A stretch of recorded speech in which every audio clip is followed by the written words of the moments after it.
Today we have some more actual history about the Minnesota Sioux uprising of 1862. This event led to 358 civilians being killed, and many others, mostly women and children, being captured. In today's episode, we will focus on the captivity of Mrs. Julia Wright and her children, as well as how she was treated by her husband, John Wright, when she returned. We will first read about some of the early history of the Wrights, where John Wright was involved in the first murder at Lake Shetek, around 2 years earlier in 1860. This story shows some of the character of John Wright, and his character would later be called into question from the way he treated his wife after she returned from captivity. We will be reading from an unpublished work titled Early History of Lake Shetek. This work was compiled around 1924 by Harper M. Workman and Currie, from letters and interviews conducted with the residents of Lake Shetek who lived there on the day of the massacre. So here is the story of some of the early history of Lake Shetek and the ordeal Mrs. Wright had to endure, both from the Indians who captured her and later from her husband when she returned. Bill Clark came from near Henderson or Shakopee, and was an all-around bad man. He and Wabow came to the lake together. They disagreed over the distribution of some plunder stolen near St. Peter. Bill threatened to kill Wabow. Some of the settlers at the lower end of the lake went to A. Cock's house where Bill had gone. Bill could be seen seated in the house talking with Cock and Maccabee. With Wabow was Wright, Lamb, Smith, Parmley, and Everett. Wright and Charlie Wabow went around back of the house. Wright told Charlie to shoot Clark, which he did, the ball breaking his neck. Andrew Cock would not permit them to lay out the remains at his house, saying that it was a bad sign and a murder, and not the first one that Wright had committed. The body was taken to Parmley's and buried under a small box elder bush, now a tree. The tree still lives but has not made a great growth. It was the intention to bury Clark on the corner of Parmley's place, but he was planted just across the line of southwest corner. I located this grave first when Everett was here. He said it was the intention to arrest Clark. All were armed. Parmley agreed with this statement and made practically the same statement and also located the grave. Ireland and Mrs. Eastlick also understood it to be there. This was the first murder in what is now Murray County. It was in 1859 or 1860. Both were outlaws. Myers says Clark's parents came and removed his remains. Parmley says this was not done while he was there, and Ireland also says it was not done while he was there. Myers says that he was not at home, but that Wabow was digging a cellar for him, and that Wabow was in the cellar when Clark came up and accused him of beating him in the division of the stuff, and threatened to shoot him. Mrs. Myers, hearing the quarrel, went out and begged Bill to go away, and he did go. That evening Charlie Wabow said he would go out and get some clean clothes, and that he would stop at Lamb's. He took Myers' gun. When near Lamb's he met Bill, who tried to shoot him. Lamb interfered and took Bill's gun away from him. Bill walked over to Smith's house, went in and took Smith's gun. Smith and Parmley were both sitting in the room without saying a word. Bill then went back to Lamb's, and Lamb took Smith's gun away from him. Bill then swore that he would go and get the Indians to come and wipe out the settlements. He then went to Cox, and the entire male population of that lower end of the lake followed him up there. When Wright saw Clark, he said to Charlie, "Now is your chance, kill him." Everett and Parmley tell it the same as Myers in most part. Mrs. Cock accuses Wright of a murder. Parmley says that all were afraid Bill would go and get the Indians, and justified Wabow, but they did not intend that he would kill Clark when they went up to Cox, but to arrest him and make him leave the country. The Cock house was about the same as now, but has been moved. The shot was fired through the west window. The house has now been turned around, and since it has been moved, it is now the east window. After the murder, most of the settlers claimed that the killing was justified by self-protection. For as Wabow had brought Clark to the lake, and as a result of their quarrel, Clark had threatened to bring the Indians and exterminate all, that Wright, in telling Wabow to kill Clark, did so to save himself and his family. Wabow was advised to give himself up to the authorities, which he did. Smith took him to Mankato with Parmley's oxen. The court held one as much to blame as the other, and dismissed the case. Wabow never returned to the lake. Dooley met him at Fort Randall on his return from General Sibley or Sully in the winter of 1863. Wabaugh was then a squaw man. I have heard nothing more of him since then. George Lamb, his wife and children, came to the lake before Wright, his brother-in-law, and took a claim southeast of Smith. Meyer says that Mrs. Lamb gave birth to a baby, and it was the first white child born there, and that it died and was buried at New Ulm. The baby died after the Clark murder. Lamb was killed during the massacre. He was a member of a rescuing party ambushed by the Indians near New Ulm on August 19, 1862. Lamb had moved down near Iberia in 1861. Louisa Myers was at the Lamb place attending school when the outbreak occurred, and she with the Lamb family made her escape. Lamb was a better man than Wright. Nothing is known about the whereabouts of his family. John C. Wright, wife and 2 children settled at the lake in 1859. The house was torn down and used for fuel by the people of Tracy during the winter of the Big Snow, 1880 and 1881. Your Uncle Fremont is said to have kept warm by the heat they furnished. He may have been one of the party that went out and saved those logs from decay. I was at Sleepy Eye that winter. This was the winter of 1880.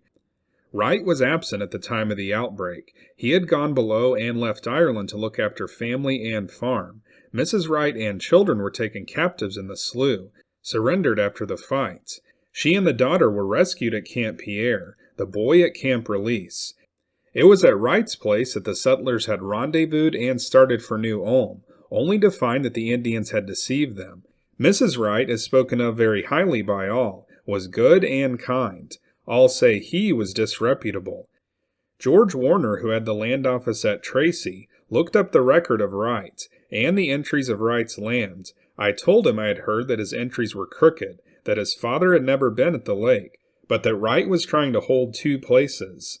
Warner found that on December 6, 1861, he preempted Hank and Brown's place in the name of his father, John Wright. In the following April of 1862, he homesteaded the place on Street 8. He had occupied since 1859. Mrs. Wright surrendered at the slough and was made a captive and was later released. The treatment she received at the hands of the Indians cannot be put into words.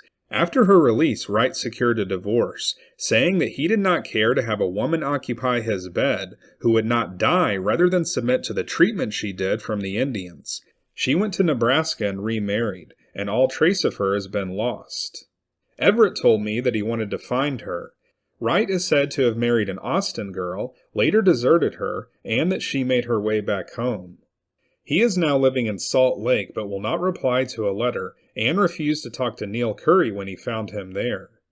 Their daughter Dora was born in 1856 and died in 1865. The son, George H., who lives in Seattle, in reply to Neil Currie's letter says that he was only 4 years old at the time and was younger than his sister. He remembers little or nothing of his life at that time. The Indians had named Wright Tonka Tensena, meaning a big liar. Wright had gone to Rochester and had returned as far as New Ulm, where Ireland and Myers found him. Wright had gone down to work as a harvest hand. I've said that Mrs. Wright was pregnant when she came home, and that when Wright saw the child was part Indian, he left her. The Indians who rescued the captives from White Lodge at LeBeau were Martin Charger, Red Bear, Pretty Bear, Sitting Bear, Swift Bird, One Rib, Strikes Fire, Red Dog, and Charging Dog.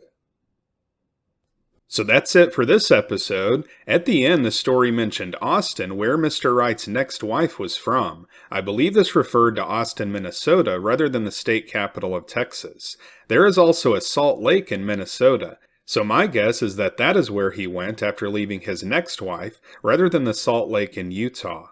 I also showed a picture of William Everett, but it's possible some of the comments about wanting to go find Mrs. Wright came from his daughter Lillian Everett, who was a captive along with Mrs. Wright and Mrs. Dooley. Her mother and 2 brothers had been killed during the massacre.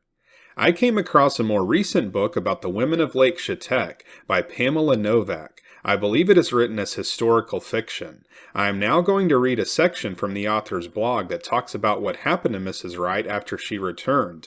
As you will see, this author challenges the story about Mr. Wright leaving his wife after she gave birth to a half-Indian baby. Lily Everett in her later years told Workman that there was a rumor that Julia's husband divorced her shortly after her release, when she gave birth to a child that was part Dakota, and that she then returned to the Dakota. Research pokes holes in this rumor since she was still with John in July 1863 as his wife. She was rescued in mid-November of 1862, and no birth is recorded in either Minnesota or Wisconsin. The divorce rumor may have originated with an account left by one of the men who escorted her to Fort Randall after her rescue, in which he relayed that she was worried that her husband would divorce her. I could locate no divorce records from the Wrights. There were later marriage records for John Wright, but no way to determine if this was the correct person since it was a common name. An online family tree lists her as the second wife of James Cart Cast, dying in 1882 in Silverton, Colorado. But Colorado marriage and death records list this wife as Anne Julia Cole, aka Amy Julina Cole, married Cast in 1887 and died in 1880. Nothing in the records indicate that this was Julia Wright. A search of census records revealed no Julia Sisby or Julia Wright that exactly matched her. While I itched to follow one of the rumors as a story thread, I could not justify doing so. I chose to end her story with self-realization instead. So what do you think? Do you think this author has it correct? Or do you believe the stories that the survivors told to Workman and Currie when they compiled their History of Lake Shetek over 100 years ago? Let us know in the comments. Mrs. Wright was in captivity from August through November of 1862.